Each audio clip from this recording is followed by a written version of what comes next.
Good afternoon. So today we'll discuss last session of module 1, matrix method of structural analysis. In this class, we'll discuss about step-by-step procedure of stiffness method and relationship between flexibility and stiffness matrix. So what is steps involved to solve the problem by stiffness method? First, we need to find out the degree of freedom, then assign the coordinates to unknown displacement. So if the degree of freedom is equal to 2, so for that we'll give a number, coordinate number to the displacement. If there is two rotations, for example, let us assume that there is a rotation at the support A and the support B, we'll assign it as coordinate 1 and coordinate 2 in the clockwise or in the anti-clockwise direction, and impose a restraint in the coordinate direction. So if I'm assuming that there is a displacement at support A, I'll assume that there is no displacement at support B. I'll restrain it by considering that as fixed support. So restrain in all coordinate direction and determine the forces in a fully restrained structure. Okay, so we need to find out the external forces that is developed in a fully restrained structure. Then determine the stiffness matrix by giving a unit displacement to the restrained structure in each coordinate. So if I'm assuming that coordinate A, if there is a displacement at coordinate A, I'll apply only the rotation at that point. In all other points, I'll assume that it is restrained. Then I'll assume that there is a 1 kilonewton meter of 1 radiant of rotation at that particular point due to that displacement.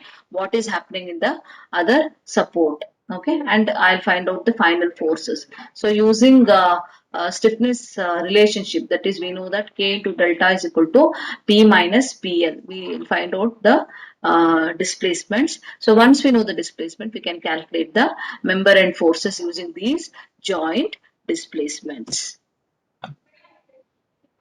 So, what is the relationship between flexibility matrix and stiffness matrix? We know that stiffness is what? Force per unit displacement. And what is flexibility?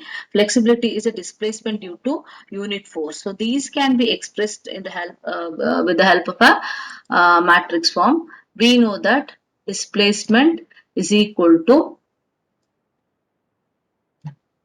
what is it? Flexibility into force, or else flexibility is equal to, we know that displacement per unit force, d by p. So let this be equation number 1. Next, we also know that stiffness is equal to force per unit displacement. So K is equal to what? It is force per unit displacement.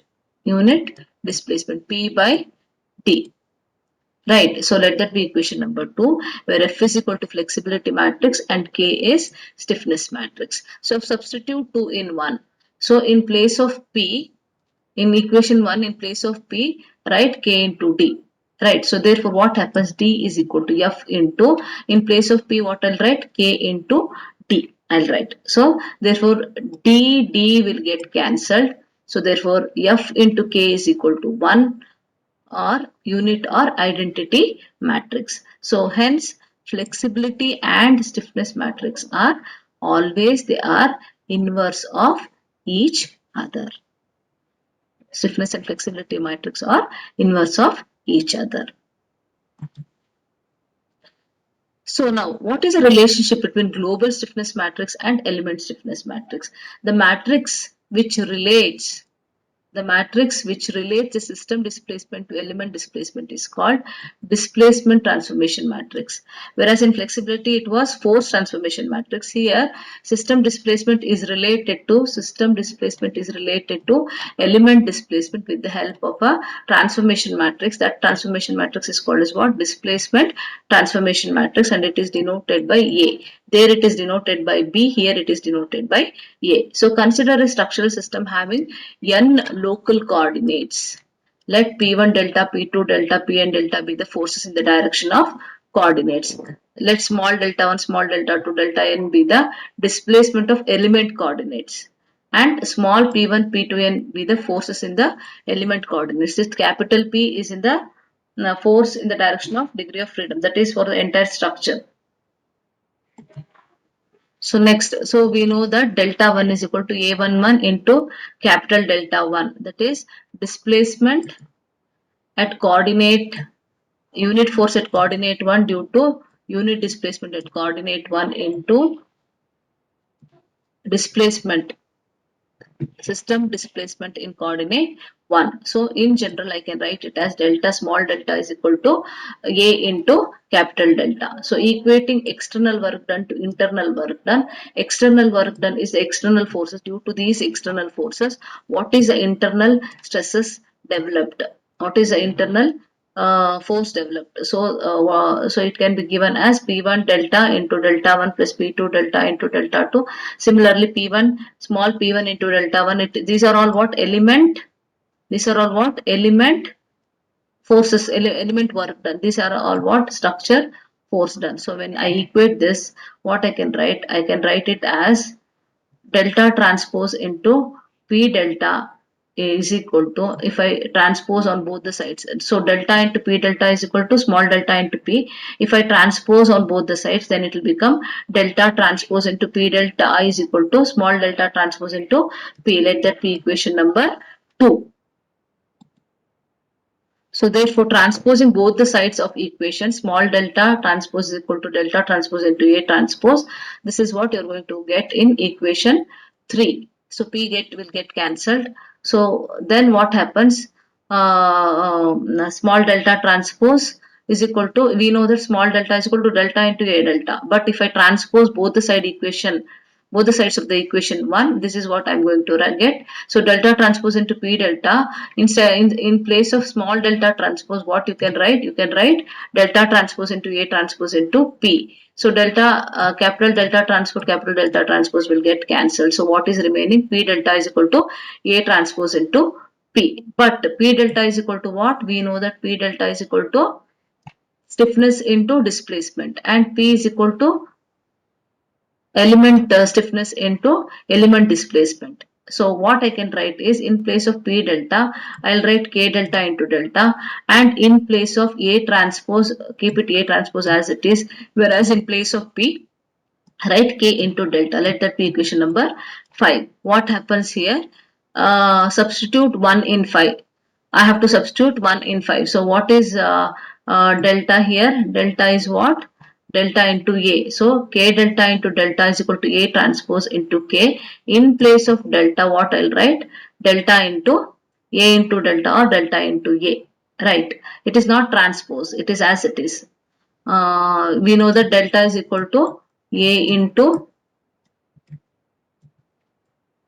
delta. Right. So that only I'm writing. So this looks like P. Actually it is A. A into delta. So A into delta.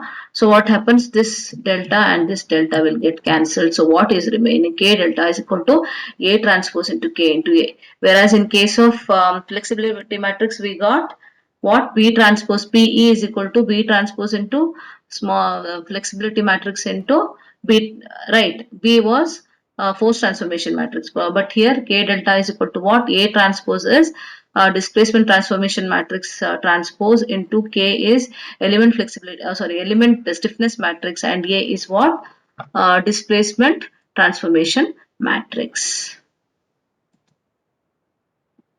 So now, development of a stiffness matrix for a beam element. Consider a simply supported beam of length L as shown in the below figure. When it is subjected to rotation at support A, force produced at support A and B due to rotation at A is shown in the figure. Similarly, when unit rotation is applied at support B, forces produced at A and B are shown in the figure. So what is that? We'll see that. So we can see here that there is a simply supported beam of length L and modulus of EI value. So if I apply a clockwise rotation of theta A is equal to 1, due to this unit displacement, what is the force developed? Force developed is what? When I apply a unit rotation in the clockwise direction, I'll assume that there is a rotation only at support A, support B will become fixed. So due to this unit rotation, there is a force developed at support A as well as at support B. What is the force developed? That is what is given as K is equal to K11, K21, K12, K22. What is K11?